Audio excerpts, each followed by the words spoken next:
जतना दै छौ दहेज मैया लेके, जतना दै छौ दहेज मैया लेके, हो गेलो उमरिया मैया बियाह कराई देके, हो गेलो उमरिया मैया बियाह कराई देके, हो गेलो उमरिया।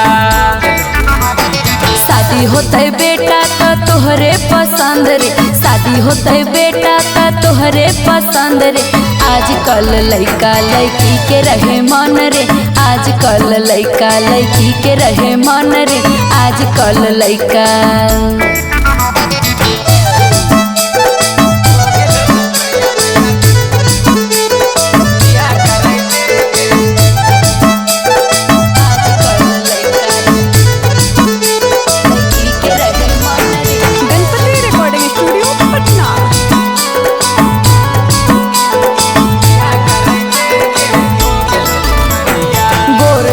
चाही तोरा चाही की कार रे, कैसन चाही बेटा बता दे तो बात रे, कैसन चाही बेटा।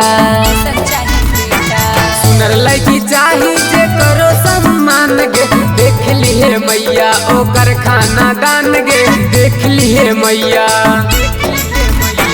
5 लाख दहेज बेटा ये गोले बोकार रे, 5 लाख दहेज बेटा ये गोले बोकार रे।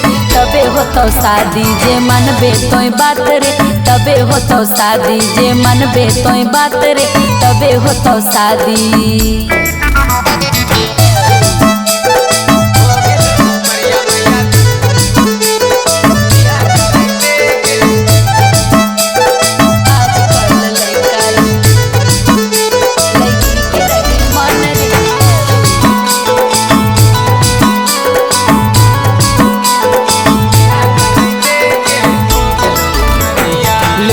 तिलक मैया मनतो नहीं बात गे, नए नए मौगी चलतो अपन राज गे, नए नए मौगी।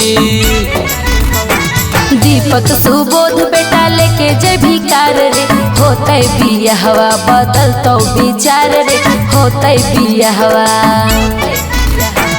जतना दै छौ दहेज मैया लेके, जतना दै छौ दहेज मैया लेके, हो गेलो उमरिया मैया बियाह कराई देगे, हो गेलो उमरिया मैया बियाह कराई देगे, हो गेलो उमरिया।